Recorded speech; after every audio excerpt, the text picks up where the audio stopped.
Gang गणपतये नमो नमः। संक्षिप्त शिव पुराण विशेषण संहिता अध्याय 10 5 कृत्यों का प्रतिपादन, प्रणव एवं पंचाशर मंत्र की महत्ता, ब्रह्मा विष्णु द्वारा भगवान शिव की स्तुति तथा उनका अंतर्ध्यान।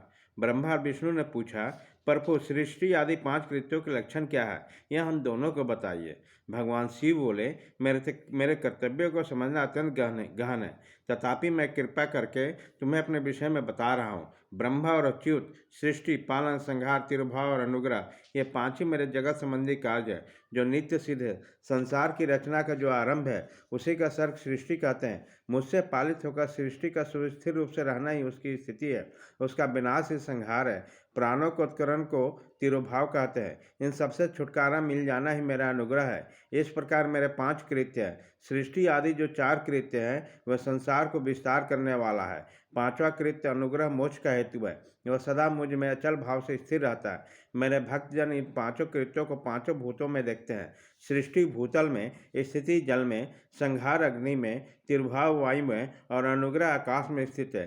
पृथ्वी से सबकी सृष्टि होती है, जल से सबकी वृद्धि एवं जीवन की रक्षा होती है। आग सबको जला देती है, वायु सबको एक स्थान से दूसरे स्थान को ले जाती है और आकाश सबको अनुग्रहित करता है। विद्वान पुरुष को यह विषय इसी रूप में जानना चाहिए।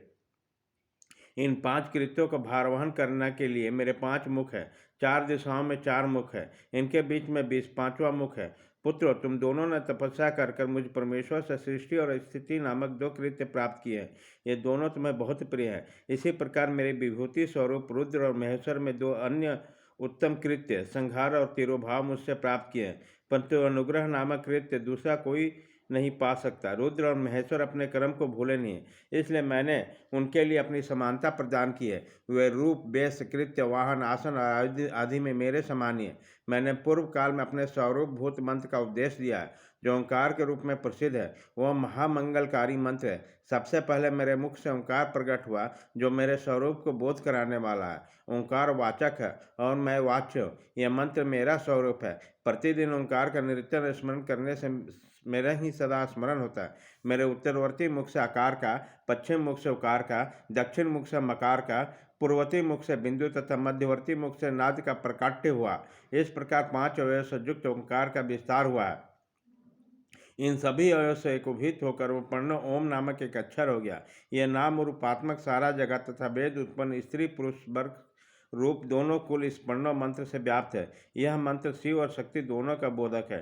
इसी से पंचाक्षर मंत्र की उत्पत्ति हुई है, जो मेरे सकल रूप का बोधक है। वह आकार आदि क्रम से और मकरादि क्रम से क्रमशः प्रकाशमय ओम नमः शिवाय यह पंचाक्षर मंत्र है। इस पंचाक्षर मंत्र से मातृ का वर्ण प्रकट हुए हैं, जो 5 भेद वाले हैं। उसी से शिरोमंत्र सहित त्रिपदा गायत्री का प्रकट हुआ है। उस गायत्री से संपूर्ण वेद प्रकट हुए हैं और उन वेदों से करोड़ों करोड़ों मंत्र निकले हैं। उन मंत्रों से भिन्न भिन्न कार्यों की सिद्धि होते हैं, परंतु इस पढ़ने पंचाशर से संपूर्ण मंत्रों की सिद्धि होती है। इस मंत्र समुदाय से भोक्ष और मोक्ष दोनों सिद्ध होते हैं। मेरे सकल स्वरूप से संबंध रखने वाले सभी मंत्राज साक्षात भोग प्रदान करने वाले और शुभकारक मोक्ष प्रदत्त है। नंदिकेश्वर कहते हैं, तदंतर जगदम्बा पार्वती के साथ बैठे हुए गुरुवर महादेव जी ने उत्तराभिमुख बैठे हुए ब्रह्मा और विष्णु जी को पर्दा करने वाले वस्त्र से आच्छादित करके उनके मस्तक पर अपना कर कमल रखकर धीरे धीरे उच्चारण करके उन्हें उत्तम मंत्र का उपदेश दिया। मंत्र तंत्र में बताई हुई विधि के पालन पूर्वक 3 बार मंत्र का उच्चारण करके भगवान शिव ने उन दोनों शिष्यों को मंत्र को दीक्षा दी।